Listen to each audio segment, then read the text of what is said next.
Good, right. Good evening, everybody. Good evening, Chairman. May Planning Committee. Thank you to Steve for sitting in for Claire tonight. We'll keep it short, please, Steve. Thank you very much. Just say it. The rest. So, the meeting is preceded by a public session. There's nobody here. Paula, anyone online? No, fine. Thank you very much. In that case, we can formally start the meeting. Agenda item 1. Apologies for absence. Councillor Davis, and apologies, Councillor Gately and Councillor Martin. Thank you very much. Great. Yeah, agree. Accepted. Yes, I know the mayor's actually at Bicester tonight, isn't she? Yeah, the no, mayor. they can. Yeah. Yeah.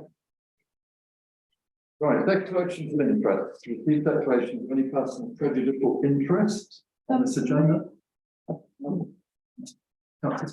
Just the usual prejudice. Usual one, yeah. Usual prejudice of interest, which is sitting on planning. Occasionally they have a meeting and only occasionally. That's the speed information. We have a problem that I'm on planning, so I don't comment on planning. You abstain. I abstain throughout, but occasionally we have a planning meeting. Not anything about Buckingham ever. But one in 2017. We had one. I think. Something back to one. And this is a late starting meeting, Yeah. council as such. Thank you very much, everyone. Just on thought, Councillor Sturgery, perhaps you shouldn't really comment upon any of planning applications as well. Just thought. What, in Buckinghamshire or in? No, on our agenda, just thinking. I don't comment on them. I mean, not just not vote on them, but not comment. I don't comment on them. He never does. So I don't know why you said that. It's the influence that I do comment on them. I don't. Teasing you, Robin. Then I wouldn't. Thank you. Yeah. Okay. Some of these people have had their feet. Yeah. So minutes. Received the minutes of the planning committee meeting held on 24th of April. May we accept that as the correct record? Yeah. Thank you. It is sent to council. Item 4, Buckingham neighbourhood plan, Vale of plan, Buckinghamshire local plans received any updates? Sheena, our town planning officer isn't here tonight. Anything from you, Catherine? No, there's no next week. Yeah. In that case, we'll move to item 4.2, which is the Buckingham neighbourhood development plan communications. This is not only to receive a report from the deputy town clerk, but as you'll see on appendix PL1. It's a report. It's a recommendation. This is to spend a sum of £2,189 from the neighbourhood plan budget. Sanction purchase of marking materials and equipment. The reasons there are given by Louise below. You'd like to speak on that? Could we have a proposal then? I propose it. Thank you. Yeah, I'd be I think second it's a that. good idea. Councillor Try, seconded by Councillor O'Donoghue. Yeah. Anyone wish to speak on it? No, all those in favour then? That's something. Unanimous, yes, thank you. Good start, Stephen. Yes, you did. Right, item 5, action reports. On the action list, the town clerk, before she went, did tell me that everything on the first page is in progress at the moment. All letters have now been sent. Supplies are being awaited.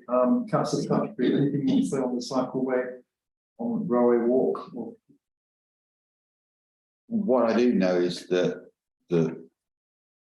according to the response from the cabinet member at council, is he will be responding to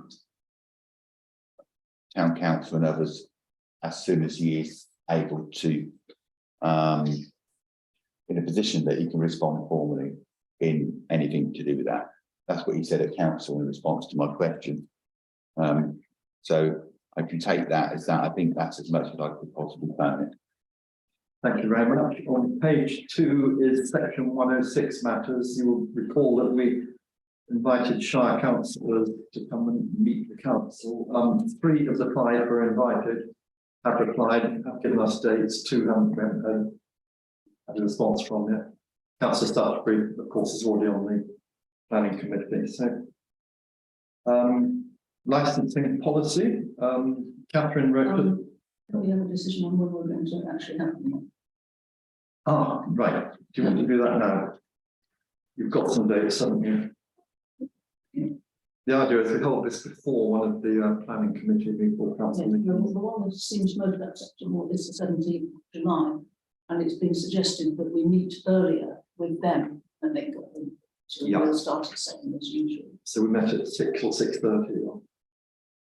Members to decide. Yeah, so, Are we going to keep them long? yeah. Lisa, Thank you. I'd only worry about changing the time for Correct. members who find it difficult to do different times. I think if it's part of a planning meeting, we should keep it part of a planning meeting. That'd be my I'd suggestion. support that. They are attending our meeting, we're not attending their meeting. So on that basis, they should attend our time with our meeting. so we could make it the first item on the plan. Yeah, for that. Yeah. That's Yeah. We're not, rather put No, that's a good suggestion, isn't Thank it? you. the right suggestion. Thank So you. we'll go. So we've got it, we've got it. 17th of July meeting. Yeah, You propose that? yeah, Thank you. We'll notify all 5 of brilliant. the Shire councillors that that's what's happening. Notify Robin as well. And then Yeah, of course. Yeah. No, Thanks, notify Catherine. everybody, and then we can see how it Do we have a goes. seconder, please? Yeah. Thank you. That's councillor Ralph. Thank you, Anthony. All those in favour? That's unanimous. Steve. Thank you, Catherine. That's such a good one. Yeah, thank you. Licensing policy, Catherine did write to licensing about IMO policy and plans and a problem with line. this is a bit of a problem. They have a policy about enforcing IMOs that are out of line, but they don't actually have one about how many in a particular area or anything like that. Oh, Yes, it's a rather strange situation, isn't it? yeah. Can we, I don't want to waste time saying what I want to think about this now. I think, can I just have a conversation outside the meeting to see whether it's something I need to do? If that's all right, because there was a policy agreed in the district council at an HMO policy. In short, but this council asked for Article 4 directors, and then we went for a long rigmarole and got a policy in ours with our district council, which came out as licensing policy. We need just to check what that policy said in it, because that policy had stuff in it. The council inherited the policies of the previous local authority.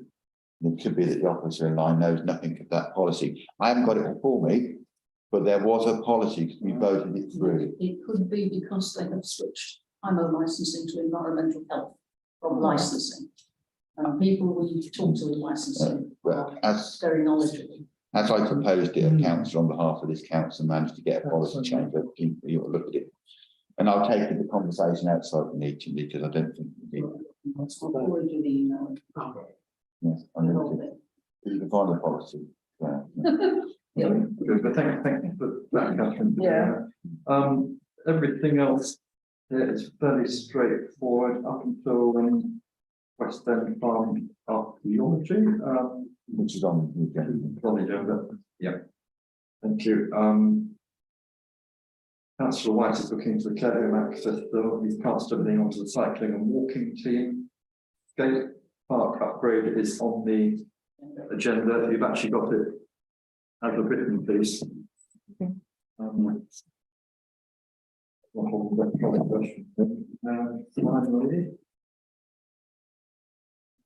Yeah, the infrastructure levy consultation, that is part of the town plan officer to respond, and she has completed that. I think you said, Catherine, she's done that. Thank you. Anything else on action list? Martin? Just on the skate park, there was a little news item saying that consultation should happen with females to make them feel safer in skate parks, especially the access, maybe the seating, and not just ask people that think what the females would want. And I Yeah. wonder whether we would be taking that on as well. Yeah, this is coming up on as item 8.1 on the agenda. So Right. that was part of a much bigger inquiry into what teenage girls want to do. That's right, yes. Apart from hang around in shelters. Yeah. But if you could raise that later in the meeting, thank you. Thank you for putting me right in my place. John, did you want? Sorry, no, just, No. yeah. Right, so nothing else under action reports. Thank you. Let's move on to planning applications then. Catherine said the meeting calendar for Buckinghamshire Council will be reviewed on the 17th of May. With no provisional dates at this time for North Buckinghamshire Planning Area Committee or Strategic Sites Committee. Robin. Legally, there is a meeting of the planning committee. It will be that day. And it's to elect the chairman. And it's to let the chairman go home. So legally, it's a meeting, as it has to be a legal meeting to go for it. So there was. But I can the agenda for the 17th, and I should be able to get those. calendars. Well, thank you. Let's delegate authority. So Catherine has made the reports that you've all got, starting on page 12 of the agenda, of the electronic agenda. First one is Roseways Stratford Road. It's a household application for a single story front extension. This is for the Wakemans. As Catherine points out, the houses along here have got no uniformity about them. There's no particular street scene. Looking down through it. Carolyn, Buckingham Society. Buckingham's idea. No objections agree with the fact that there is quite a lot of lack of uniformity in the whole scene. And there are no objections. Carolyn. I think it's always been that, hasn't it? Yes, I mean, I suppose they were seen as isolated houses when they were built. And this particular house is a semi-detached one, isn't it? With a big fence right down Yes, the middle of between. we did query the fenestration, but actually decided that there was so much that had happened in the interim since the house was built. It was That's it. no import that the increased conservatory was fine. Martin. It's not an objection to this particular application, but it should raise questions overall, because all we see, or we will never see, a planning application to reduce the size of house. So we're always increasing houses, and therefore the housing stock of smaller square footage decreasing. So when we have new applications for housing estates, then we should have lots more small stock, because we're just running out of it. Because every time somebody increases their house, quite rightly so, I don't have any objections to that, but you know, it just changes the demographic of the housing stock out in Buckingham. That's why we need Article 4 direct. Well, this is why we're particularly nosy way and asking for bungalows. We've got. Absolutely. So, yeah, we are aware of this. The bungalow stock is reducing fast. I have views on bungalows. But equally, when we get to the affordable housing breakdowns, that's the big stage. There are a lot of smaller houses. There are very, very few 4-bed or 5-bed affordable houses for big families. Yeah. This is the problem. Again, this is something that in our neighbourhood plan provision that, you know, we're very much looking at. Yeah. Asking for smaller units and does anyone else have any comment on it? If not, I propose that you have no objection. Seconded by Anthony. All those in favour? Thank you. That's everyone except Robin. You've got to stay. Yeah. Number 2 is 71 Morton Road, householder application for proposed first floor extension and garage conversion. Again, Catherine's done a report on that.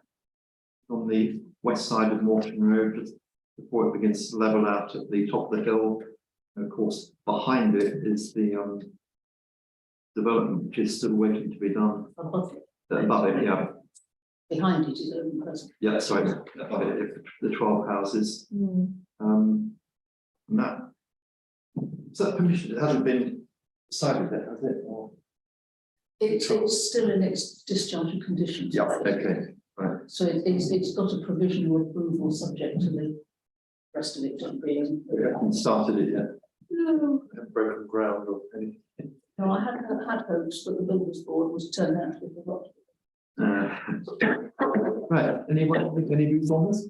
Karen? This is Bray Cottage. Yeah. Yes. And beyond the fact that we think the name of the house is hardly worthy of the name cottage. And we really think that they've come, this is the third application, twice it's been refused. We hope perhaps they've been speaking to the planning officer. But it is another case of a house that's been so extended that this is as good as it gets, probably, Yeah. in our view. Yes, the last two applications, both in 2022, were refused. But this is the current one. Have we got any grounds to object to? Was it? Martin? I would like to know if they've got a materials delivery schedule, because that road is now becoming busier, and you know, if they are going to have a fair amount of material delivered, that could cause a bit of a problem where they can get onto their land with the lorries. I would imagine from the layout of the drive, which also serves the bungalow immediately below, so it's a long straight drive parallel to the Walton Road. Parking for 4 or 5 cars when you get to the top, and that's not counting garage. But they may not want to block the drive for the other. They don't have to, it's so long that the lorry that's backing up with bricks on it and stuff, and plenty of space. You can go past the bungalow and then deliver its Yeah, load. quite well straight up there. I mean, storage is going to be more of a problem, but they have got quite a good garden as well. Well, let's hope they use it then. That would be my only concern. It's going to be terraced. That's really down to highways and building control, isn't it? Right, I'll make my point again then. Any other comments? Thank you for your time, but I suppose that we No objection. Seconded by Anthony, all those in favour? That's everyone that obvious, thank you. Third item is number 18, Catchpin Street up on Lace Hill. The householder application for erection of a rear conservatory. As Catherine points out, it's rather a strange one, this, because the garage of the neighbour, number 20, overhangs the garden of number 18, precisely where he wants to erect his conservatory. There is one objection from the owner of number 20, Mr. Howell, who points out the extension to be 30 centimetres, which is that length of ruler, from our garage wall, which is covered by the Party Wall Act 1996. Notice of works was not served us on in writing. We refuse to consent to the works proposed until requests for further information have been fulfilled. They've got concerns over drainage, particularly because the extension is so close to a wall with no access to maintenance, which could cause problems in the future with damp traps, etc. We understand also the intention is to move our drain pipe without currently receiving our permission for assessing the impact. You will recall we had a similar thing in Linda Village, down a close, with the conservatory being we thought too close to the neighbour. But I think the objector makes very good points, doesn't he? Very, yeah, definitely. So I would assume that if he's looking into the Party Wall Act, that we can perhaps defer this until that is. Yeah. We can defer for further information or oppose it until the matter comes. Whatever you like. Yeah, I think. Make you do, you know, that you have the choice. Yeah, I think I'll go with the opposition then. Yeah. So I propose that we oppose this on the grounds of the objections made by the owner of number 20. Yeah, Seconded by Anthony. Those in favour? Thank you. Everyone except one. Okay.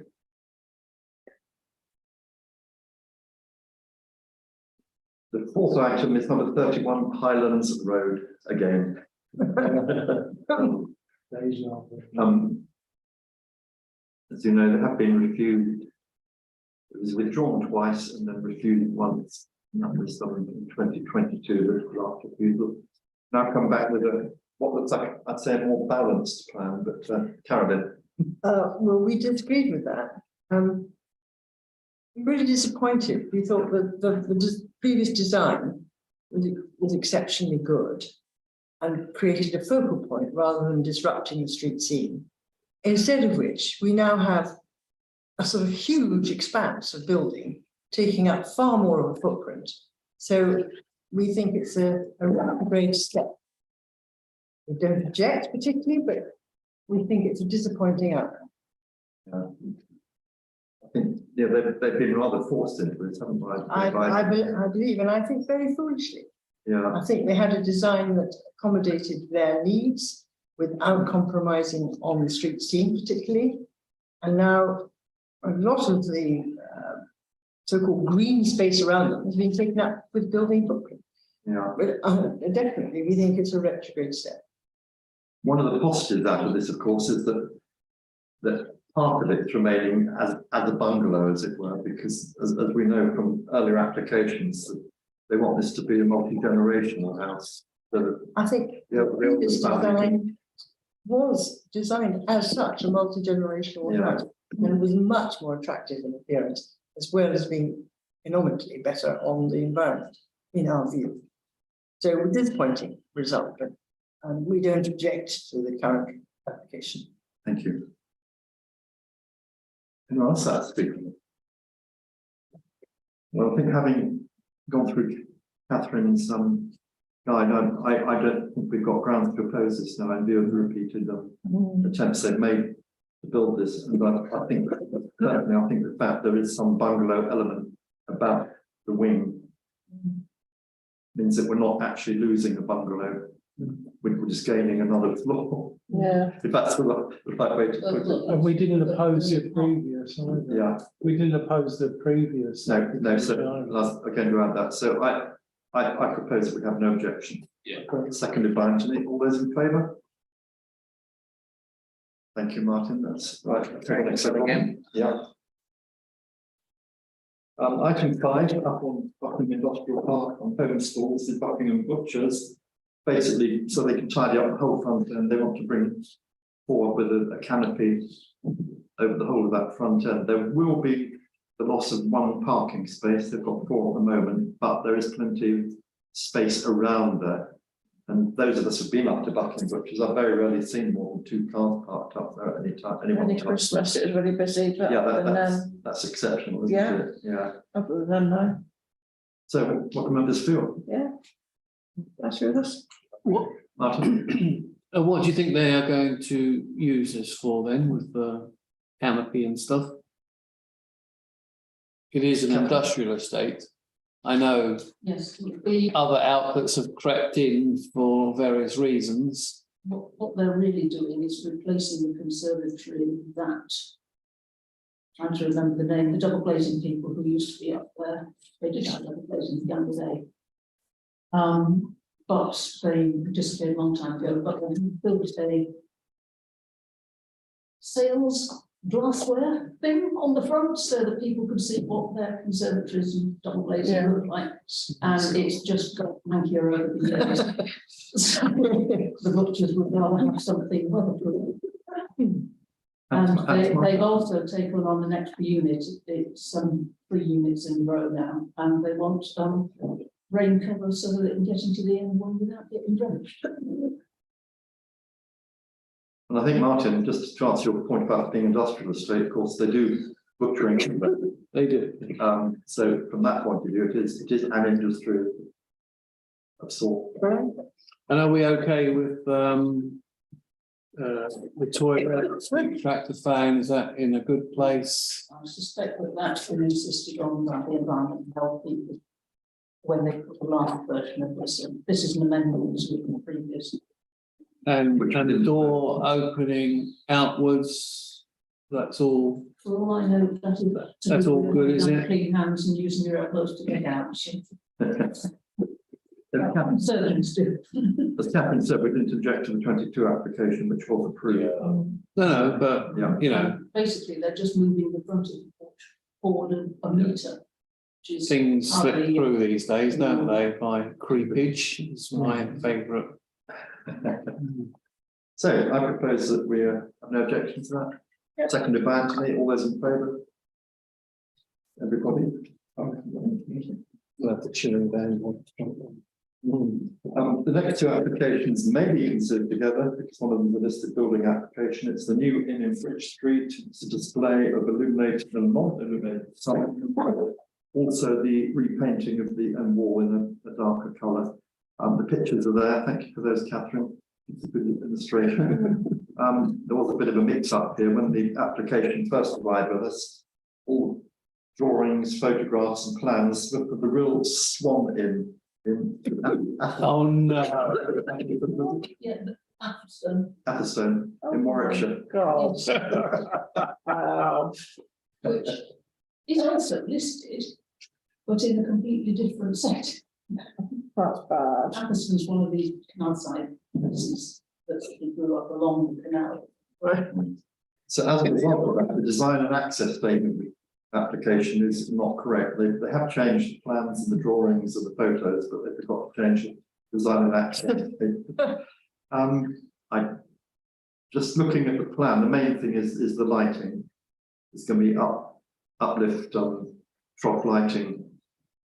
Also point out the wording, the new inn across the front. They say because they're using the wrong design and access statement, that they'll be attached to the wooden front, but it's not wood there up there. It's a plastered corniche along there. It's actually very good. Closely, it's Right. a painted strip. I don't Okay. entirely understand why, but Right.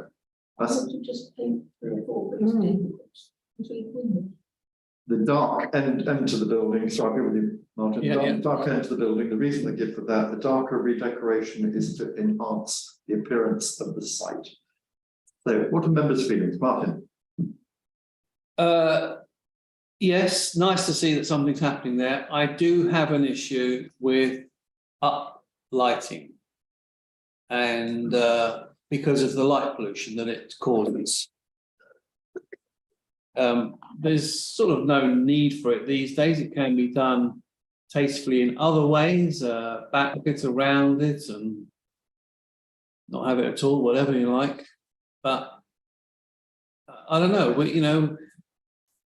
we have a lot more housing with more lights around, and the sky is not getting darker.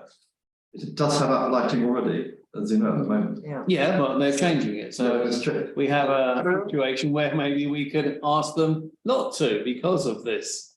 Interesting, at the moment they're shining onto a white wall, they're going to be shining onto a dark wall.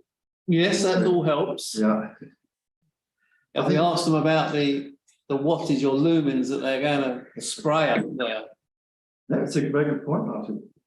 Yeah, the The other point. light's not a light these days, it's The other point that's been raised about lighting is the round lighting along the front. Someone mentioned the planning briefing today, it looked like garage inspection pit lights that you normally have on the end of a table. The ones by the front door, fine, but the others, which were all marked E, do they actually go with this building? Karen? We thought definitely not. There was the one particular section of lights we really objected to. Thought it was excessive. And the current lighting is actually in keeping with the period of the building. And It's not, the style is fine, but the condition is terrible. I don't want to sneak good. close. I'm all for dark skies. I hate this uplighting personally, but we don't object to the uplighting, it is there. We slightly regret the corporate image that they've imposed on it, but the smart meters up, fair enough. But those lighting around the door, we do feel are excessive and not in keeping with the building. Also, we wish to point out that the A board, talking of creepage, Martin, just in case they thought they were going to get away with an A board on the pavement, should be pointed out that it will not be permitted. correct. Anthony? Just an overall comment, which again refers to this afternoon's recording. And really to channel Robert Hughes's shock of the new. When I first looked at this, I thought, oh, and then I realised that the King's Head is doing something not too dissimilar. And what is happening is there is an updating of existing buildings. And of course, this is how I suggest that the town moves forward relatively gently and becomes more relevant stylistically to the modern world. Otherwise, suddenly it can look very jaded and old. And so overall, I think it's a goodie, but there are those little key points which we hope that they would pay attention to, particularly the lighting. Yeah, this application, of course, is from Red Oak Taverns, who are Yes. a chain, so they're doing their corporate. Yes, of image, as you say, updating everything. And Yes. I think the other thing to take note of is, isn't it good they're spending money on a pub in Bucket in the town? when Yeah. Those in the villages are closing Yeah. Yeah. rapidly. Martin. But I would still say you could get rid of the frontage F uplighters, because they've got the new in downlit from above, they've got the swinging sign lit from above, they've got more lights along the front, hanging off the walls and pillars. And okay, I'll give them the two uplighters on the side wall, which are already there. But they don't need those other ones lighting One's on the front. on the brickwork. You know, that's it would look nicer, I think. It would just keep it nice and subtle there, and we would lose 4 up flooded lights then. They can keep 2, we'll lose 4. How about that? It's a nice big street one. Well, it's And a nice signboard to trip over out the front. well, they're not having that. The members generally agree with that then? Yeah, Yeah, well, in that case, I will make a proposal that we oppose this application and ask them to rethink the lighting on the front of the building, including the round lighting at the lower level, and to do away with the up lights on the front fascia, although we will accept the uplights on the side, and generally we're okay with the signage. Is that acceptable? yeah, potentially.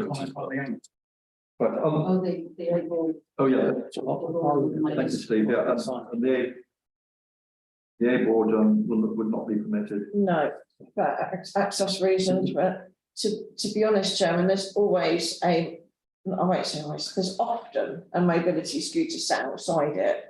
So if there is going to be an A board outside there, then that patron would have difficulty. Yeah, and there's a controlled pedestrian crossing. Yeah. 20 yards Yeah. away from it. So that's our opposition is opposed and seconded. All those in favour? Thank you. Catherine will obviously word that. And that applies to both the applications, this listed building and the AAD. Members should note the next 4 applications for the same address, but they're all different proposals. So we'll take them one at a time. They're all for 55 Wells Street. This is the ongoing work now on the listed building application. First one for refurbishment of roof, which will include erecting a temporary cover while they do that work. The signs that were posted this morning, so neighbours won't have necessarily had a chance yet, well, they won't have had a chance to make an objection, unless they're very much on the ball. So how do people feel about this? Caroline, can we start with Buckingham Society? Well, to be honest, the plans are so complicated. We didn't feel that we were properly able to address them. But the fact that they are so detailed, and 1 or 2 instances, like the way he proposes to insulate the roof in order to accommodate the heritage officer points about the internal structure, just give one confidence that it is going to be carried out to the letter. So we have no objection. Yeah, I mean, the whole thing is very sympathetic, isn't it? And he's not only got heritage statements, he's got design statements. Yeah, no, it's really by the book. Yeah. John? Yeah, I think we should just accept this on the basis subject to approval by the Historic Buildings Office. Thank you. It's beyond our ken to comment on this in detail, as Carol's highlighting. We expect the HBO to do their job. And But, you know, Thank you. it's needed. Martin? and then- Yeah, other officers should be on the case for this, but that should be for lots of applications, but even more so on this. But I should thank them for upping the insulation efficiency of such an old building, because that is always going to be a problem. And it's something we have to address in an old town, but it's being Yeah. done tastefully. If, you know, some minor changes to accommodate that sort of activity. So thank you very much for that. Anthony? Just a thought that the two window tax infills are going to be turned into proper windows. I'm a bit ambivalent about that because it is a feature of the period in which this house was built. But I think we should defer to the necessary authorities who are looking quite close at this anyway. But I wanted to just register the fact that, you know, it's a pity in a way. Well, they have to pay the window tax. Backdated. So it's the first application for the roof, of course, so Yeah. I propose that, have no objection. No objection. Second by Anthony, all those in favour? The second one is about the window. Yeah. Oh, yeah, that's a good point. All these will be to the satisfaction of the heritage officer. Yeah. The second one is mainly about the windows. They are double glazed polymer frames in many places. Installation of new double glazed hardwood frames in the rear elevations and front dormer. Everyone happy with that? No objections then? I propose. Seconded by Anthony. All those in favour? Everyone except Robin?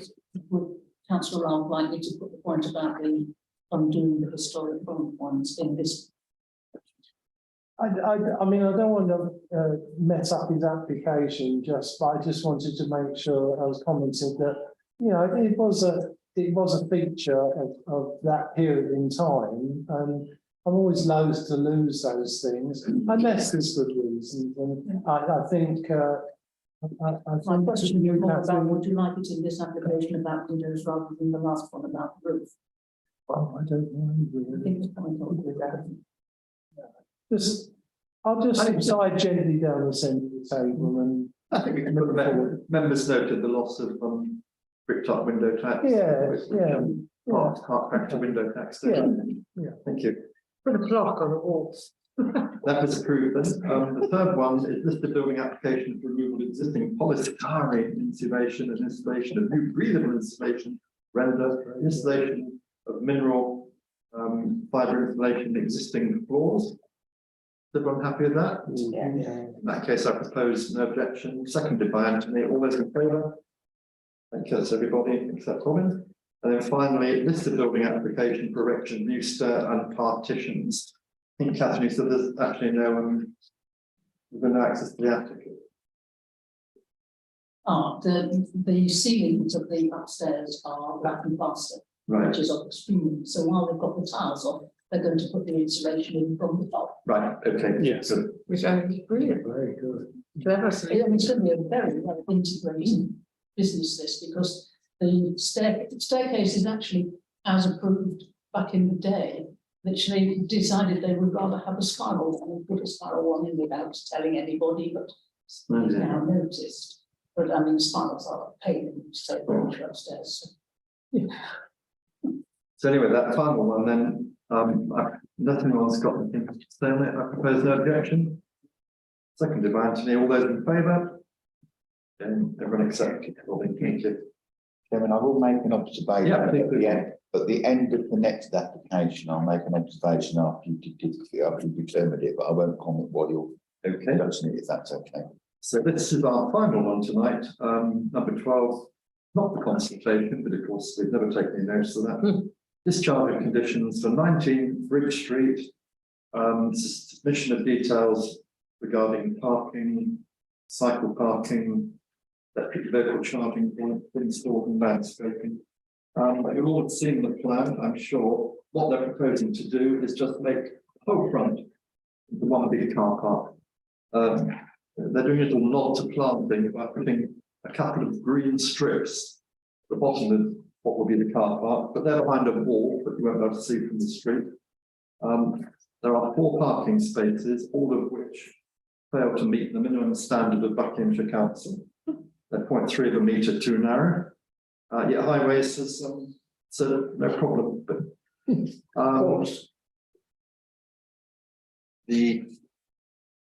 as I say, the planted borders are minimal. So this property, which of course is at the entrance to the old town, will appear to be nothing more than a car park. We went to a great deal of trouble to get the planning officer to agree that having a garden is a planning matter. The applicant the agents tried to say that the front's got nothing to do with the application.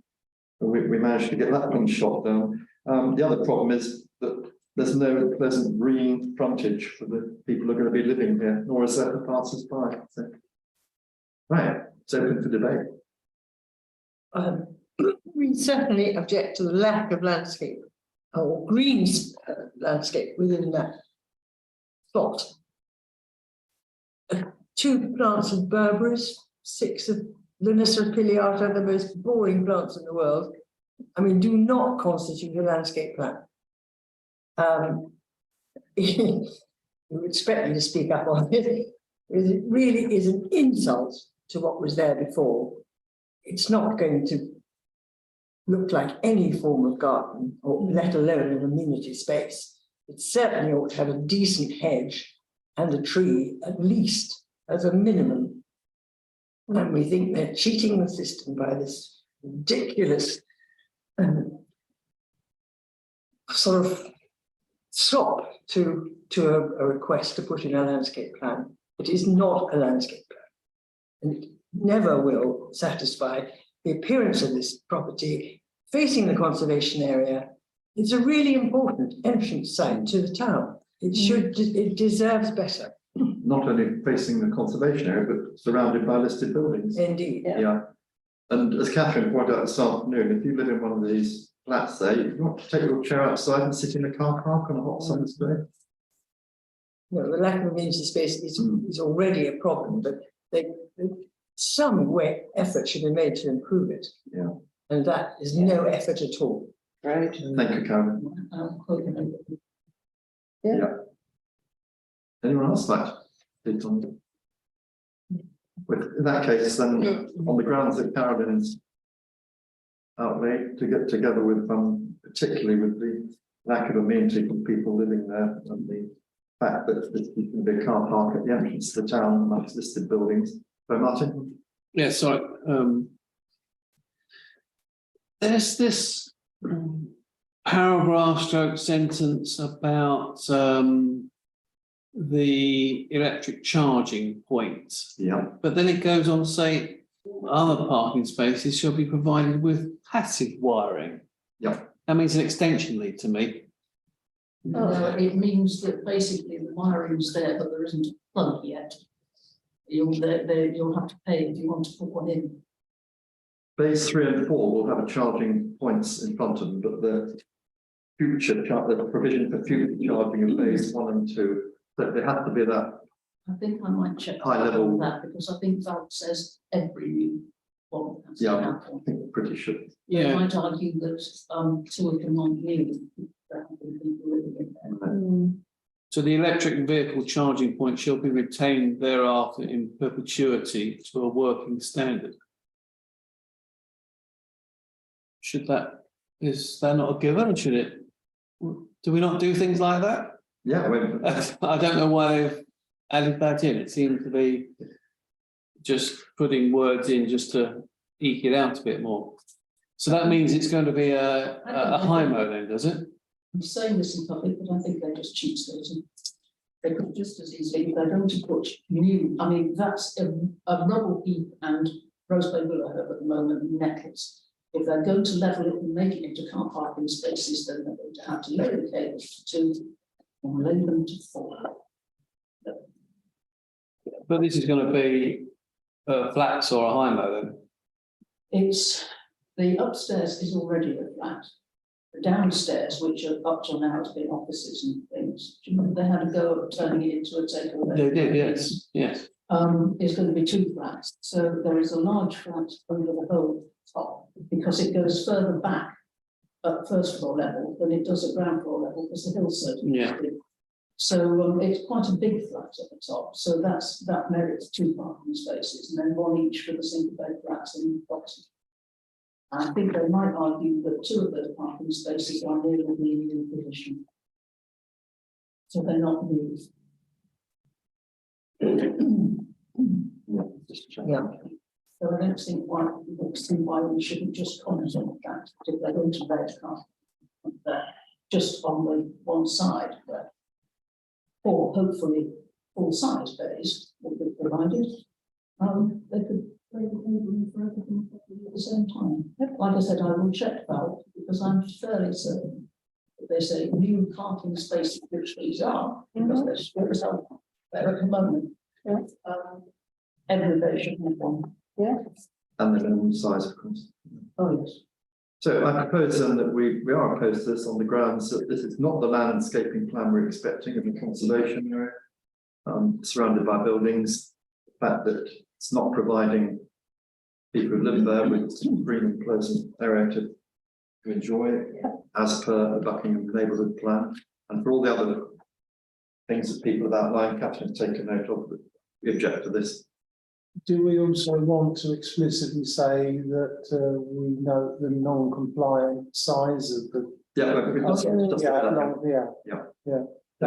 Seconded by Anthony, all those in favour? That's everyone except Robin, thank you. That ends the planning applications, thank you everyone. Right, planning decisions, list is provided there under number 7. No, it's fine, I'll wait, I'll do it all in one.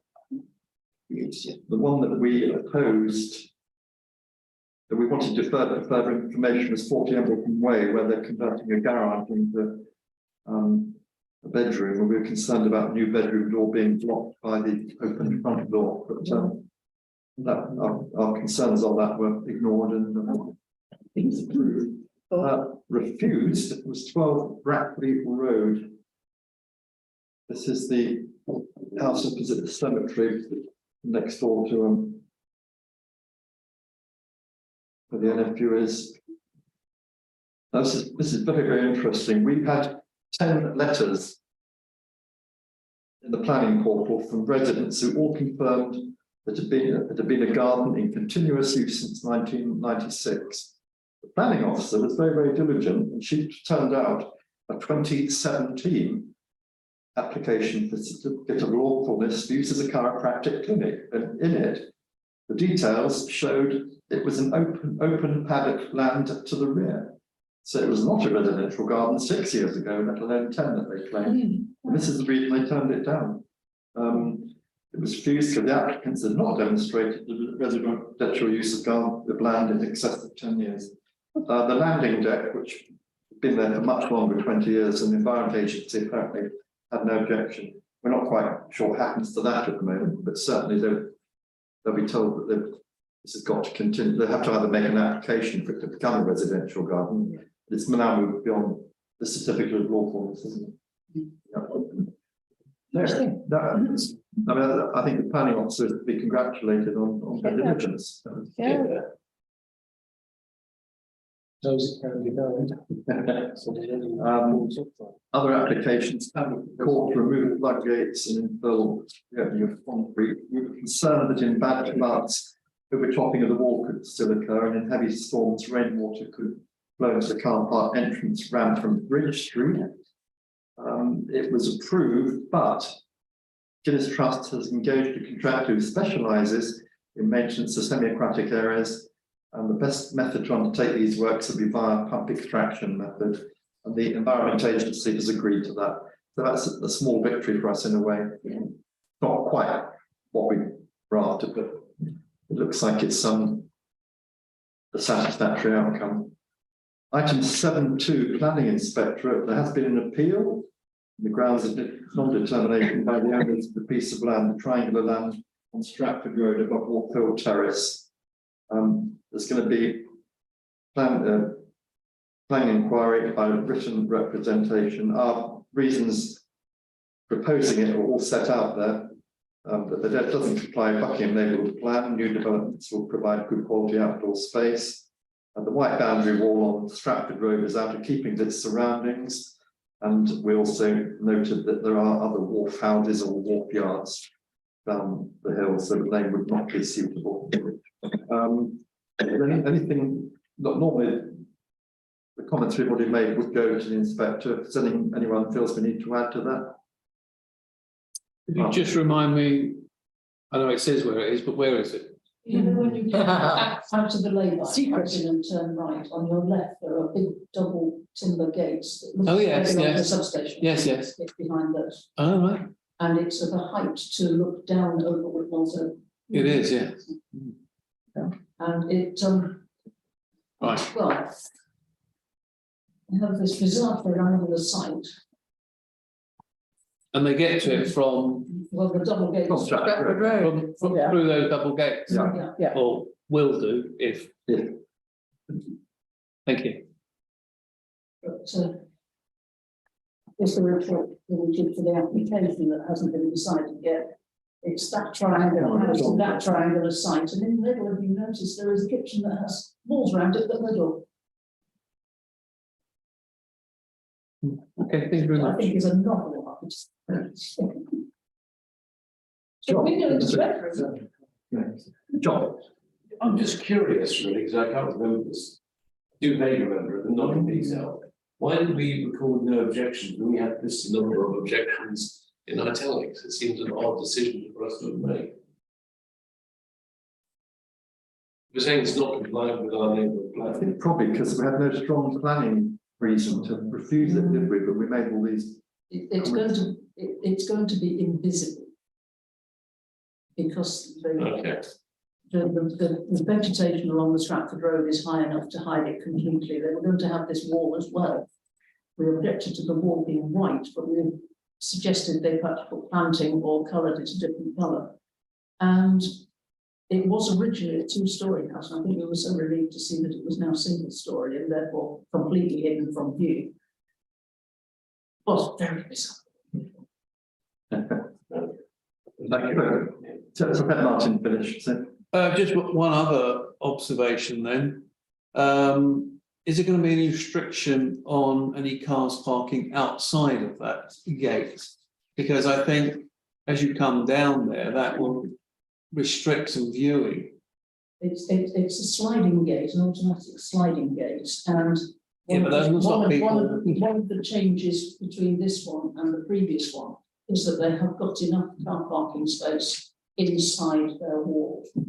And Highway said that they would have to pull off the road behind their gate. Behind their gate. Yes. So is that word, that's the wording, That is was it? that was in Highway's That's good. response, because they felt that on the crest of the hill like that, it was not a Absolutely. great place. Mhm.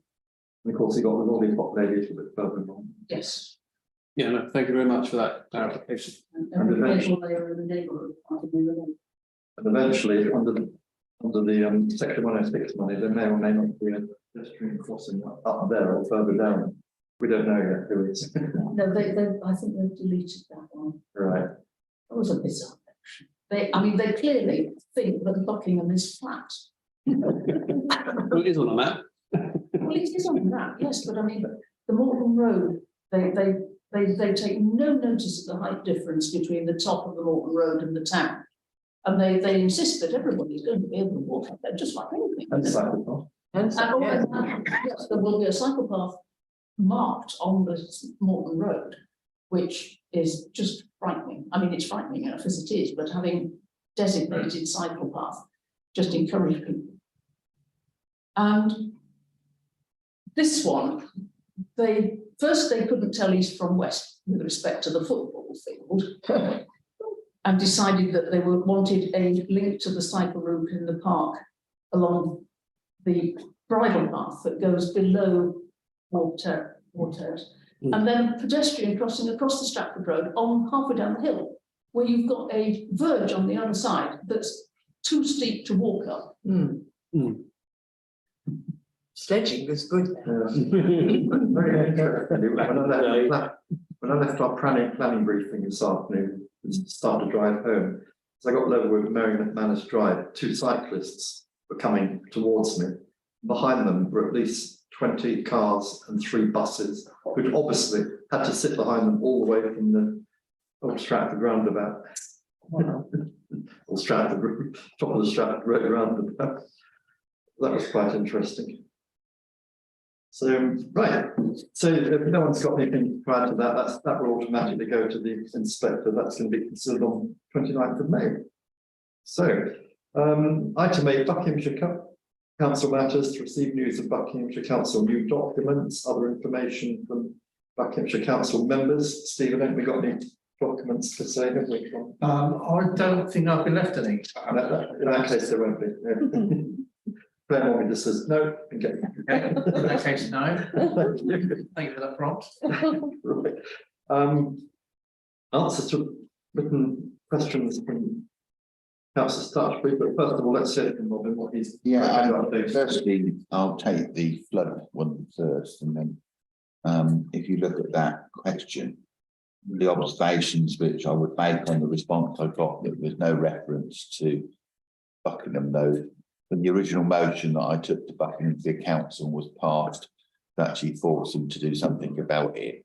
In that motion, it meant that the Lord Carrington's son, Councillor Carrington, took it to the committee mentioned in there and took some over short streams because it was what they did. What we're unclear is that whether they're looking at the use in the same way they're looking at short streams, and the use is just as important waterway as the short stream.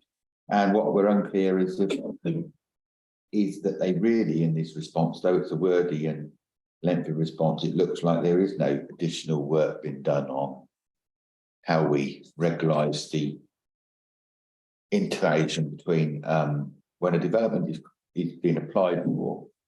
There is no legal requirement at the point of application that they should demonstrate that they have supplied water and whatever. And then there's a legal obligation there afterwards that the Angular Water, or in our case, a water company, have a legal obligation to provide.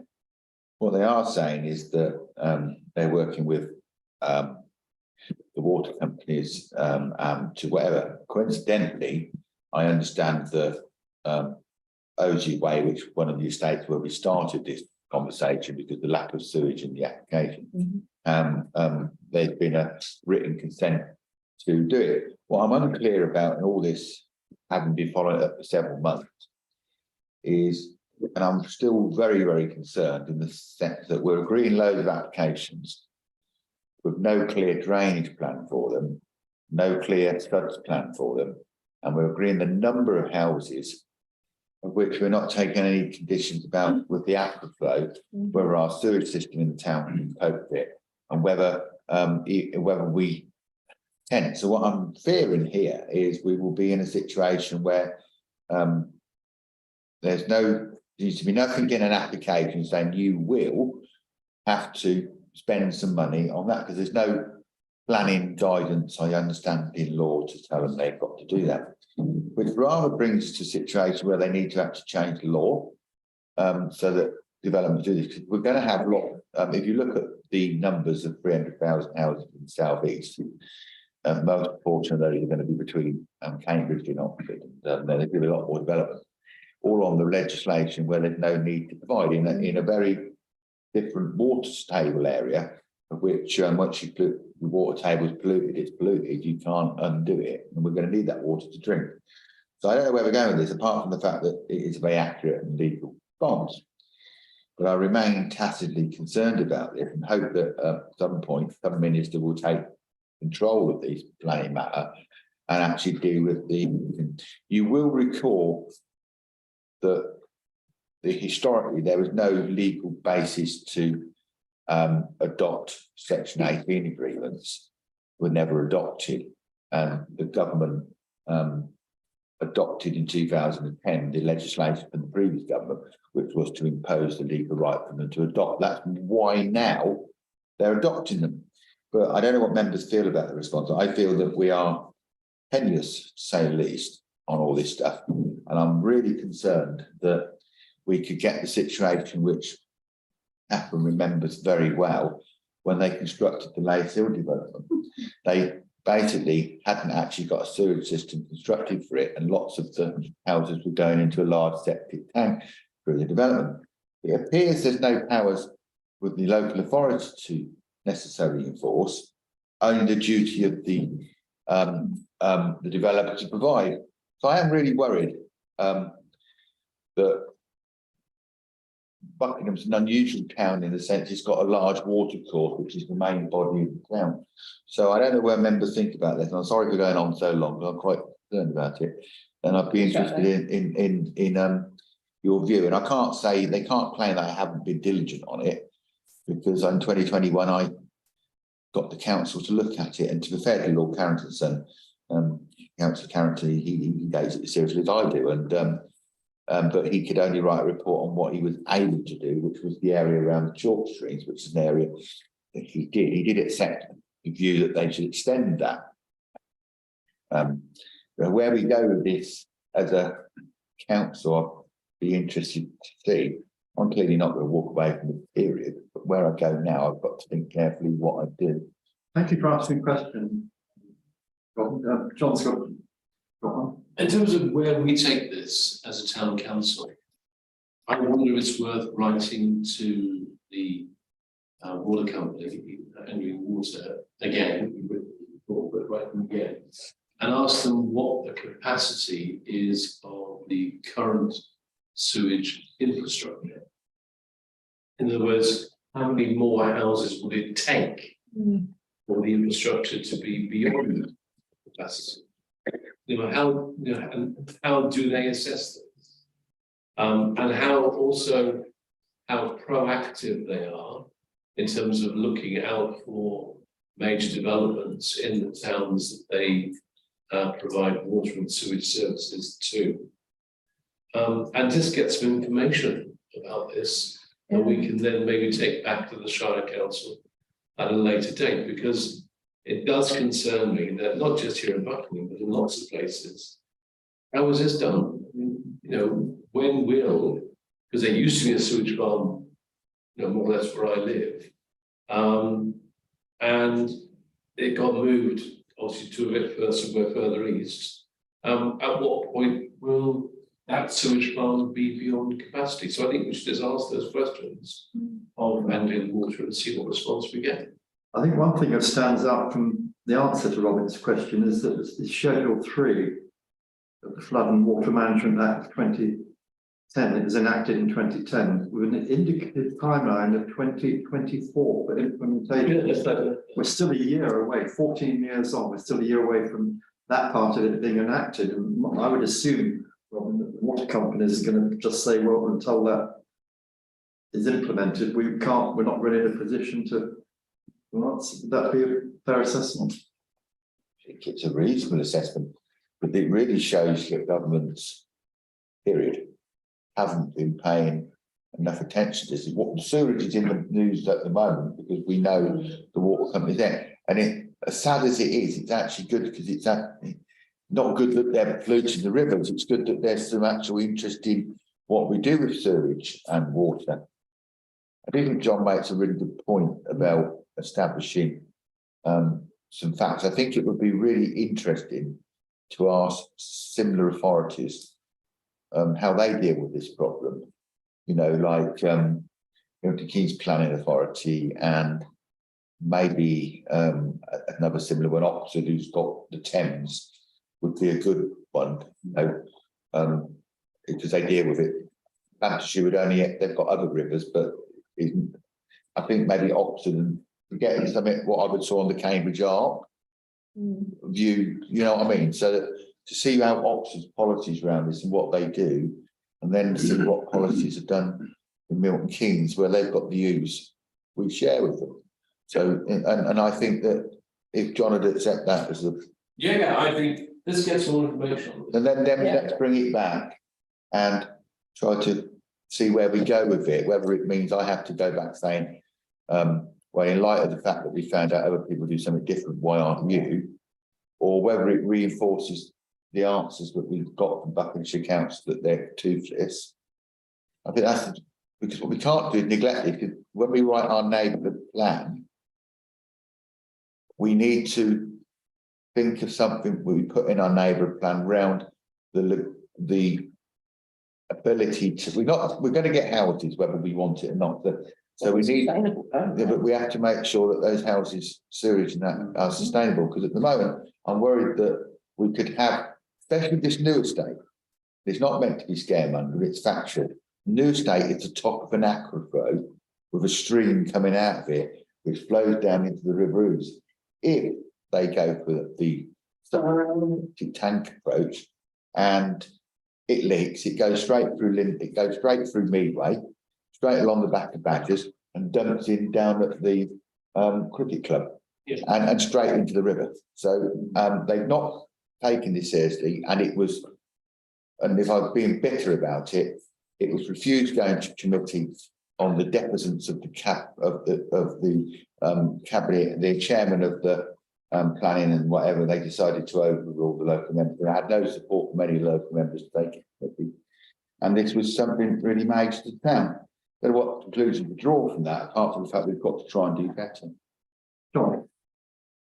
So why don't we also in this letter write Randy Water, invite them to a meeting as well? They can reply to the letter and that'll be the end of it. Or if they wish to, come along to a meeting, have a chat with some active town councillors who are currently developing our new neighbourhood plan. We'd love to have a debate with you. Would you like to make a proposal? Good idea. Yeah, it's kind of second, isn't it? Yeah. Seconded by Lisa. Karen. I just wanted to point out that I'm reminded that at the time of the local plan being established, Anglia Water did say that Buckingham and Maidstone had no further capacity for sewage. Yeah. And that was a point that was well made in that local plan, but nobody took any notice of it. And as I happen to live next to the current sewage works, I can tell you that the lorries are probably every 10 minutes taking the sewage away. God knows where they take it. Really? Yes, wow. They are literally, I mean, particularly in times of heavy rain, which we've had a lot of recently, they are down up to 2 in the morning, taking the stuff away. Oh, really? Oh, yeah, That's interesting. yeah, it's already at capacity. They know it's already at capacity, and yet they still refuse to address the problem constructively. It is a disgrace. Yeah, I think we need. I think that information needs to go on the letter as well. Yeah. Martin, who's been waiting. I believe it was Twyford, not the one near us, but another one in the country. And in their plan, they said that the house builders had to align their housing building with the project plan of the water utility companies, because you can't put one before the other, and normally it's the water utilities that had to implement. So whatever the water utilities rollout plan was or is, then the building of houses had to align to that, because that's what they had to go in for. And, you know. Yeah, I think that's Twyford in Hampshire on the Test Valley. Yeah. But we were told quite categorically, weren't we, by Buckinghamshire Council that it's the water company's responsibility to handle whatever sewage is thrown out. This is the big problem at the moment. I mean, just lastly, John, I think that's why we need to go with explanation with other what to see if any other planning authorities do it differently. And taking on board this evidence addressed, which is 2 letters really, isn't it? It's a letter to the planning authority and a letter to Anglia Water. It's 2 separate actions. Well, the proposal at the moment is for Anglia Water. John? Yeah, I think we need to get the evidence first before we go up to planning. Yeah. But actually, I think just on reflection, thinking about Osier Way, and we all kind of like, oh, they just forgot to ask about its water. Well, maybe that was deliberate. Yeah. Because had they actually put in an application for sewage and water ingress and so on, they know that would then meant that would then triggered a review from Anglian Water, and then would have caused a kibosh. So therefore, they may have deliberately, just to take the legal notices, may have deliberately left that point out because they knew what the answer was going to be.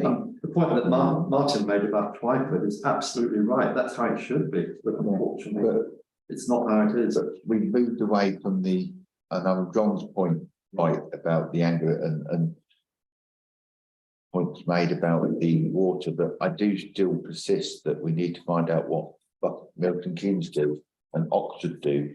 Oh, okay. Because we do need to know Yeah, that. yeah, yeah. Because if we don't know that, we're then wasted. We can't do evidence-based.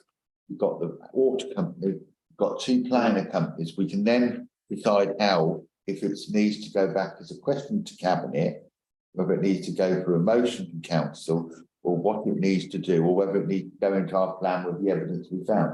But we don't know what it is until we've done it. But what we know, we've got to do something, don't we? And Well, let's make that a separate question. Let's take a vote on John's first. So it's been seconded by Lisa. Paul, you happy? Yeah, just vote on the slate. Council Harvey proposed that we should grant funding water and ask for public use of sewage infrastructure. How do they assess this? Are they proactive out of future developments? And he also suggested that we invite them to a meeting.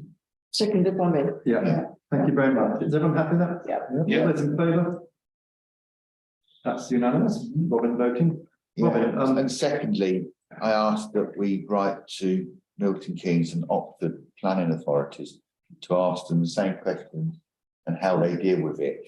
Because if they tell us that they deal with it with this, and that produces that, then we have something to either put in our local plan because it's legally binding, or we have something to go back to Buckinghamshire to say, well, why don't you do X? Because I think at the moment, going back, then we'll get a similar response. And to be honest, the Constitution limits me, so I need to be sure when I go back that it's worth the time. well, I'll second that. Yeah, and I agree with that too, obviously, Robin. But we do have consultants working with us at the moment on the neighbourhood plan. We should be asking them these questions too. Plans, They're not. like in Stony or in Aldi or all the other towns like ours on the Ouse River and so on. I know, but we when we get the information back, we can make our consultants aware of it, and then ask them to look at. We don't know. Let's get the I'm information. not saying we don't do it, I'm saying, Yeah. let's ask the consultants too. And I don't want to particularly Anthony. It occurs to me, once that letter is prepared, perhaps a copy could be sent to the NBPPC so that they're aware of the questions we're Yeah, asking good right idea. across the piece. Right, Thank you. Good point. Yeah. Thank you, Karen. And risk of being out of order. Perhaps a copy of the letter should go to our MP as well. yeah, agree. Everyone happy with that? No, Yeah. We've got to prepare in a second. All those in favour? Thank you. That's quite If we get a response to the MP, I would be right. right.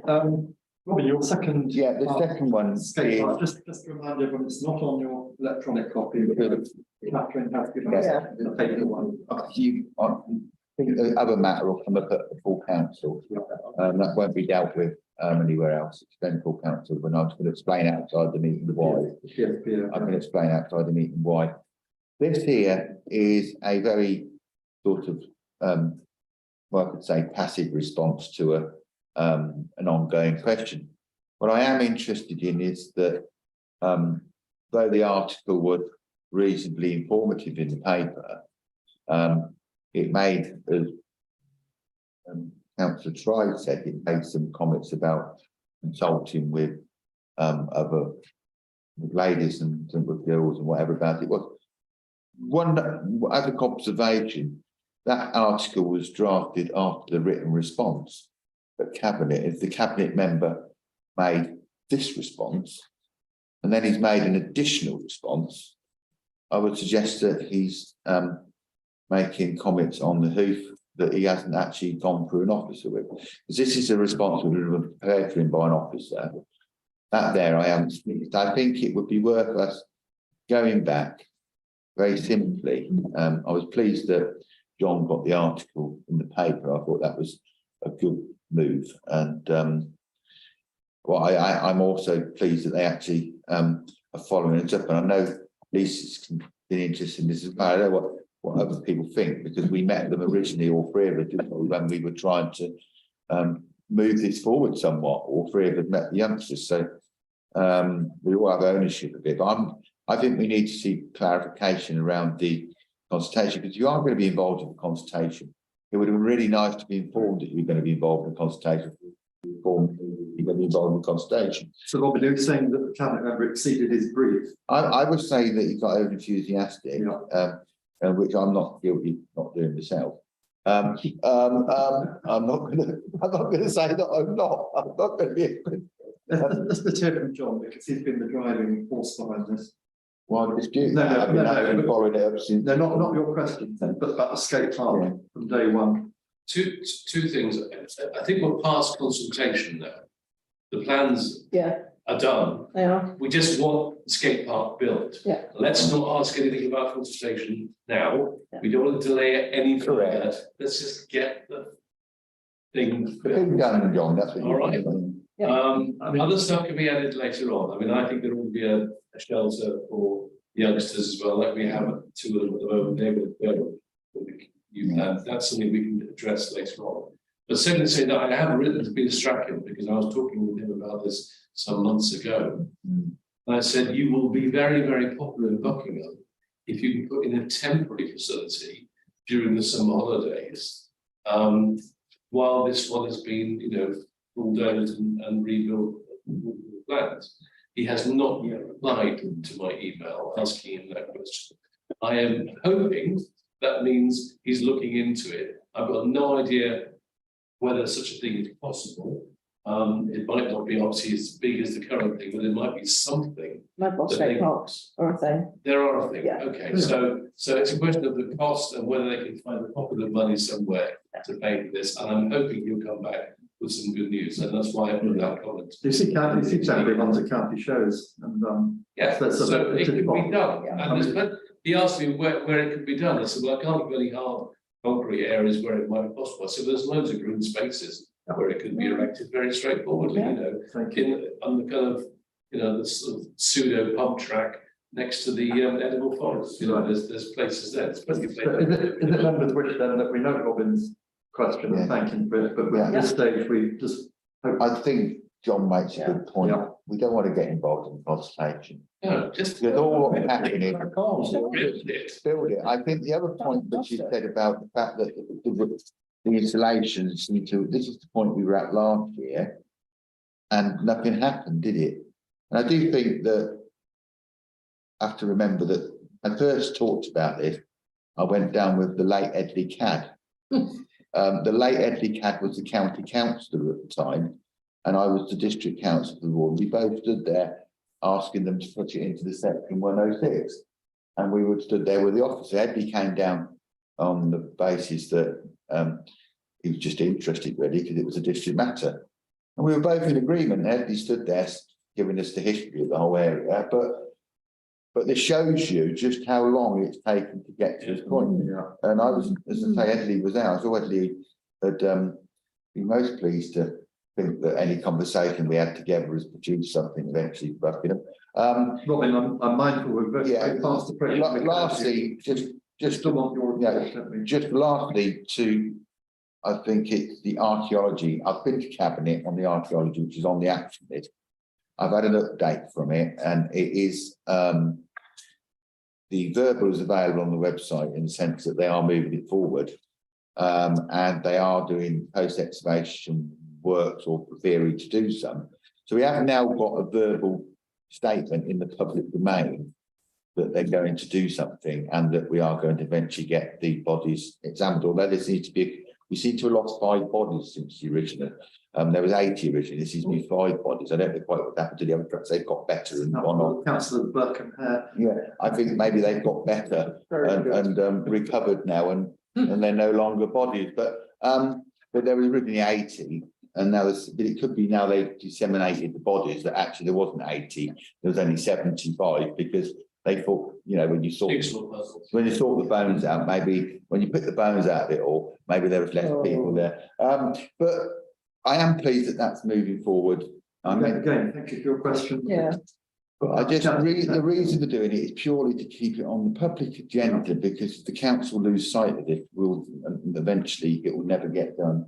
He got sort of enthusiastic, didn't he? The leader of the council got very enthusiastic and Robin, the rest of your report, any progress on the health centre views or? the health centre on attending the HASC, there was a statement made about the health centre, and I haven't got it in writing.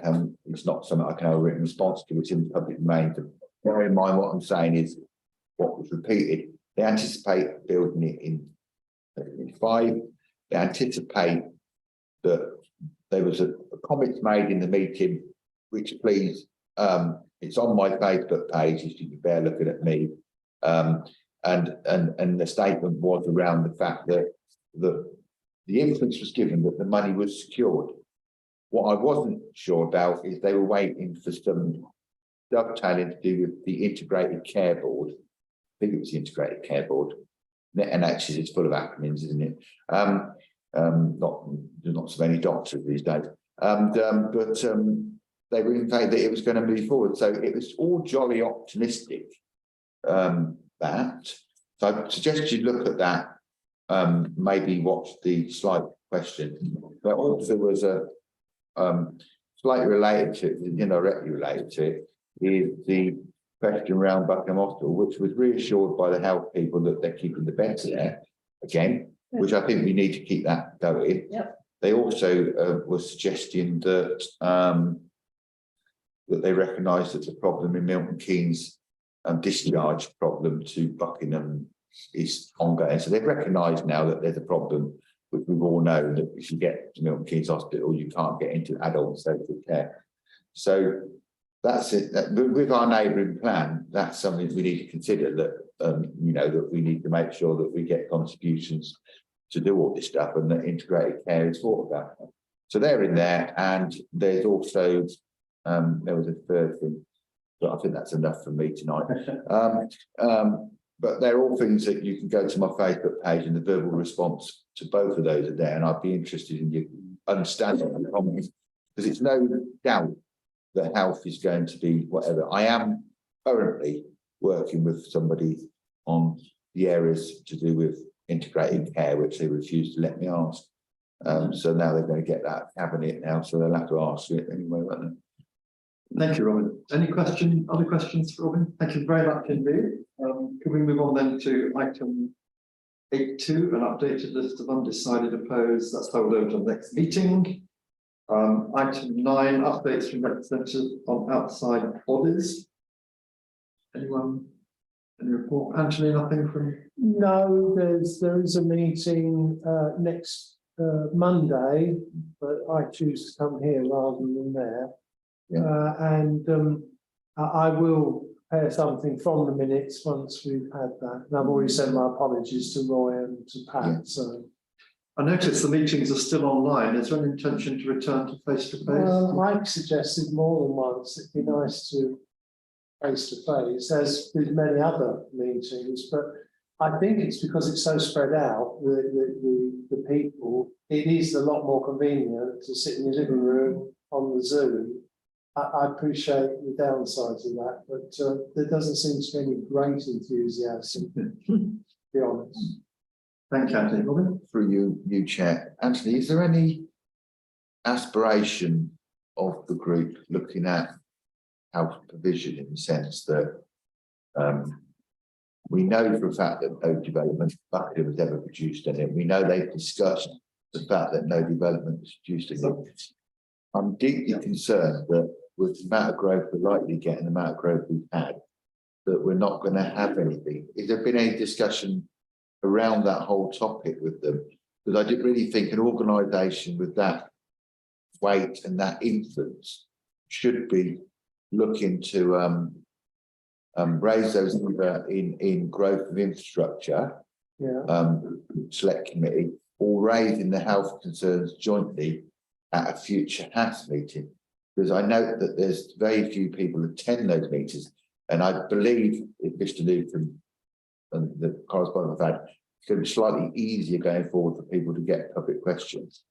So, but I think that a councillor turning up and saying something isn't got the same influence, I think, as people from the outside turn up to a select committee where they turning up makes it really difficult for them. They can read out a question and then read out an answer. It's nicer. And somebody turning up tends to concentrate the committee around these things, and they're going to be doing the neighbourhood the local plan periodically on the Growth and Infrastructure Select Committee. So I think that that is the committee where it would be worth them looking at the agenda and that, and then seeing where they could put a question in, just to concentrate the fact to remind the people on the select committee they're there, to remind the planning people that they're there, because there's so many people putting so much good effort in stuff. They need to dovetail it around somewhere. But I think it'd be great if you received by some members there who, unfortunately, in Buckinghamshire Council, unless you're a cabinet member, a chair of a planning committee or a senior officer, you're not allowed to talk about the Buckinghamshire plan. It's a private affair. Well, turning to another question, which is about the medical provision, it hasn't been explicitly discussed. They're very much bending their concentration of thought into trying to build a better relationship with the Buckinghamshire Council, because there always seem to be a lot of heads to a lesser or greater degree. And in fact, it would encompass all aspects of local requirements. So I think they're trying to get the bridges built, the meetings met and so on, which then each individual item can then be discussed. Thank you, Anthony. No, it's okay. Thank you, everyone. Item 10, Buckinghamshire Council Committee meetings, as we've heard, 3rd of May and 11th of May with Council. Those are annual meetings that were on the 17th. Yeah, we'll get to hit the person who chooses the planning applications. Item 11, enforcement, to report any new breaches. We have got a couple that Catherine has already reported, the main one being the meeting house at the entrance to Mallard Drive, which was given the Planning Commission in 2016. Mission to build a toilet and that's put in the drive in front of the garage. That Planning Commission ran out after 3 years, and then first bank holiday weekend, well, this month, on the Friday, they suddenly moved in, put concrete in for the toilet and started digging the cesspit in the back garden within close range of the houses around it, which of course is.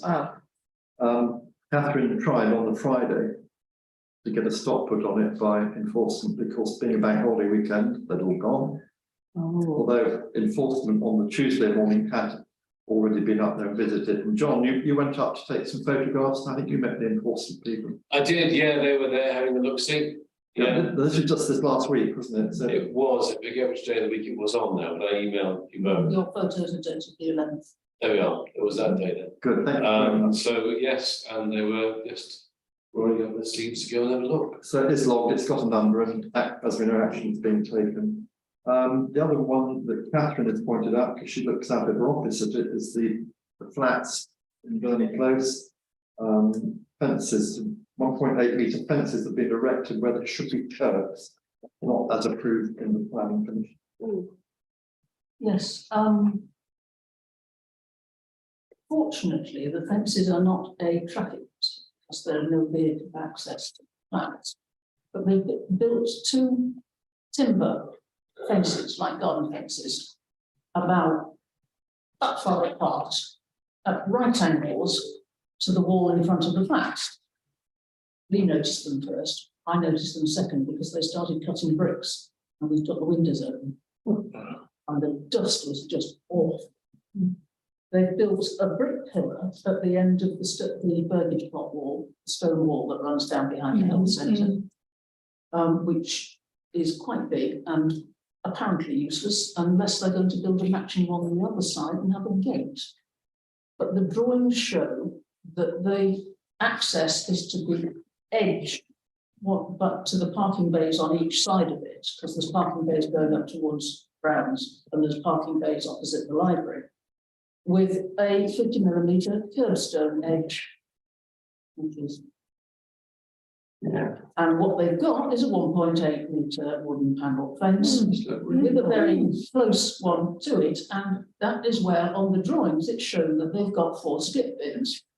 Now this is going to be entertainment galore when they actually decide to install the bins, because you're not going to be able to get anything into the middle 2 without standing from a distance and lobbing your black poly bag over the fence. You can't get in to, Can't lift the lid. well, you have to leave the lid open, I think. But you know, it's just another case of, oh, did I need planning permission for that? Yes, you very well did, you're in the conservation area. And you've already, and I've checked if the drawing number that I have got and reproduced and sent to enforcement is correct, the revision number is correct. And that says curbstones, there's even a little photograph of the sort of granite curbs they meant. So that's reported. That is reported. Thank you. There was no one there today, but they've got to make good post holes. Because there's quite a big, they're just puddled. So you'll notice also under enforcement that 24 Cashpin Street running a takeaway pizza. We thought it was quite cheeky, have a pizza up and built in the back garden and then offer takeaway pizzas. That enforcement has been closed, is not expedient to enforce. And then finally, windmill unit. What does that mean, Chairman? It means that it's going to cost more in officer time than is worth it. You mean more than the pizza? There was no buy one, get one free. No, We've done all we can, Martin. Okay, all right. Thank you. it's just a top. Right, rolling lists, updates, those have all been held over the next meeting, pre-funding application, July reports. Yeah, sorry, under enforcement, sorry. Yeah, on the 4th or the 8th of March, I reported the manhole. Now that comes under asset report. Okay, right, okay, but we can do that. Yeah, we'll get you on that in a moment. Anything else on enforcement? No. Okay, rolling lists have all been held over. Matters to report, item 13, Robin. Just for members' information, and it is something I think we should talk about. I reported the manhole cover had a response, which I showed fellow councillors today. I think it was the 4th or the 8th of March, to do with the manhole cover on the bypass. It is getting louder by the visit. It is getting looser by the hour. And I have written again to remind them that we're doing something. I think that my real concern is what's going to happen is that a lorry is going to come around there late at night. The cover's going to fly off, and the next poor vehicle that comes around there is going to drop into that hole, and it will be a tragedy, and hopefully just the vehicle. So what I'm going to suggest is that that we do something about maybe raising the profile of it. I can we know in the sense that ask the local authority if they've got any intentions of fixing it, and it probably isn't their manhole cover to fix. And I expect the answer will come back that they need a special road closure order to actually do it, because it's a freeway road. But I think from the 8th of March to today, I think that's a reasonable time to have done something. Can we ask Catherine to place this up then? Yeah, because Point out. we need to minute it here that we are concerned and we've raised it, so that if somebody, heavens forbid, if something happens to somebody, there's a minute here. I've got correspondence that it was reported, and the council has an obligation to make sure the highway is safe. Thank you. Yeah. Right. Any other one? Damage, superfluous, redundant signage in the town. I've got a couple. Apart from all the potholes, Page Hill, Hilltop Avenue was closed at 9:30 this morning for 2 days for patching works. We were given 10 minutes notice of it. TTRO people down at Aylesbury notified Louise at 9:20 this morning on a closure that was taking place at 9:30. It's patching. They must have known they're going to be doing it at least some days ago. So I propose that we write to TTRO and ask them, you know, what happened. Because this is hugely inconvenient, not just for residents, it's also a bus route. And they said no buses will not be allowed through. And yet there's no, I went up there this afternoon, there's nothing indicating that the bus stops are suspended and please go and wait on Page Hill Avenue or. There aren't any bus stops actually. Yeah. It's a Stop them, yeah, They could at least put a sign up saying if you need a bus, please walk. Anyway, Yeah, you're right. I mean, Nothing more. yeah, but 10 minutes notice is just not acceptable. If there's no others there, we're almost there. A couple of chairman's items for information. Those of you who haven't done it yet, please, please, please let Catherine know if you've got any comments on the local plan consultation. Only 4 councillors out of 17 have made any response, and this is a very important consultation. This maps the future, not just of Buckinghamshire, but of Buckingham as well. And, Catherine has actually done the whole council again, haven't you? But But I need it before send it out with the full council on Wednesday, so I've only got tomorrow to make a collective response. thank you to those, we know who we are who've done it. Can I say that those who have done it, can we record our thanks in a minute, because you are, because if they don't do it, that should be the response. And we accept the work that they've undertaken. I know that. I mean, I've been doing a report into dementia, so I've missed it and whatever. But Right. My other item of information is just a matter of report. Most of you be aware that license has been applied for what was M&Co by the Loungers Group, which is a national bar, cafe and restaurant group. They want to sell alcohol from 8 AM to midnight. No, 10 AM. 10 AM, is it? Sorry, 10 AM. They are going to be open. Right, 10 AM to midnight, 7 days a week, but they also want to serve refreshments between midnight and midnight 30, half past midnight, which of course is contrary to the Buckingham terminal hours policy, which says you can't sell food or alcohol after midnight. We did raise this over the BP M&S garage back in December 2021 when we went to the Magistrates Court of Milton Keynes to say that, told them we're opposed to this. Buckinghamshire Council licensing had ignored us. We wanted it overturned. We were advised after the then town clerk investigated that we could be in for humongous costs if we lost it. So we just quietly dropped it. But here's our chance again to raise this. It will come back to us eventually because there'll have to be a change of use application. But in the meantime, I have written to Claire and asked if she put it on the agenda for Monday night so members can decide if they want to pursue keeping the Buckingham terminal hours. And with that, everyone, thank you very much. I know it's 5 to 10. Steve's been nudging me here, and thank you. Thank you. Well done. Thank you, Steve.